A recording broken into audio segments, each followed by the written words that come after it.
Hi everyone, నేను మీకు ఈరోజు ఇంపార్టెంట్ అయినటువంటి కరెంట్ అఫైర్స్ గురించి చెప్పబోతున్నాను. మీరు ఈ వీడియోని మొదటి నుండి చివరి వరకు ఎక్కడ స్కిప్ చేయకుండా చూసినట్లయితే ఈ కరెంట్ అఫైర్స్ మీకు అర్థమవుతుంది. అలాగనే ఈ వీడియో మీకు నచ్చినట్లయితే లైక్ మరియు సబ్స్క్రైబ్ చేసుకున్నట్లయితే డైలీ కరెంట్ అఫైర్స్ మీకు నోటిఫికేషన్ రూపంలో అప్డేట్ అవుతూ ఉంటాయి.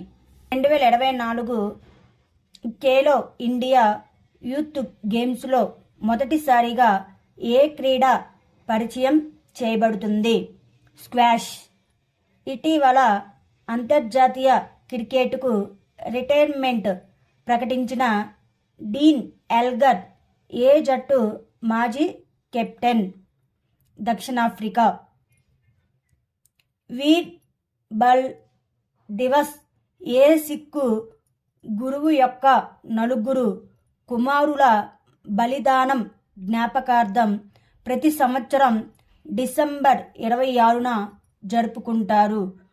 గురు గోవింద్ సింగ్.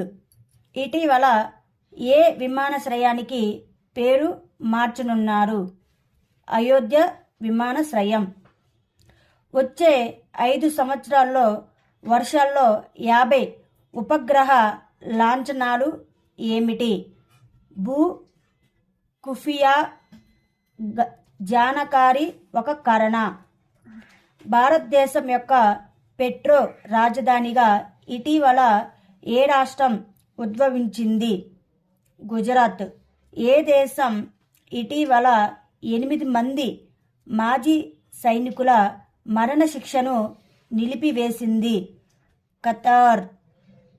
ఏ దేశం ఇటీవల అధునాతన రాకెట్ వ్యవస్థను పరీక్షించింది?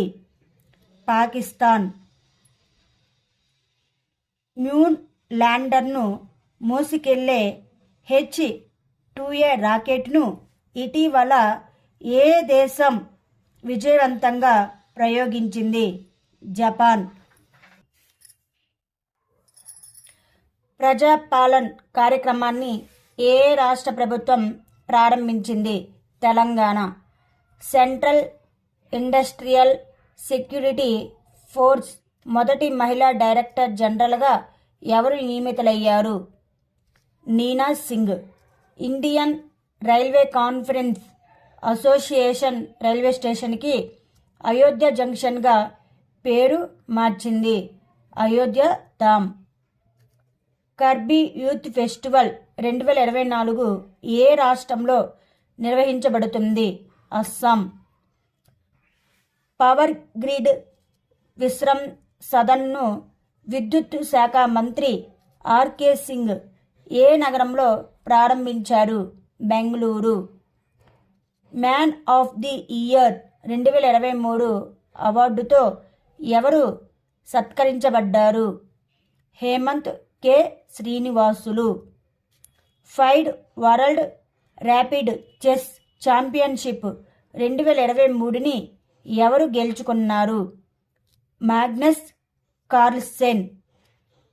ఎర్ర సముద్రాన్ని రక్షించేందుకు ఇటీవల ఏ దేశం ఆపరేషన్ ప్రాస్పెరిటీ గార్డియన్ను ప్రారంభించింది?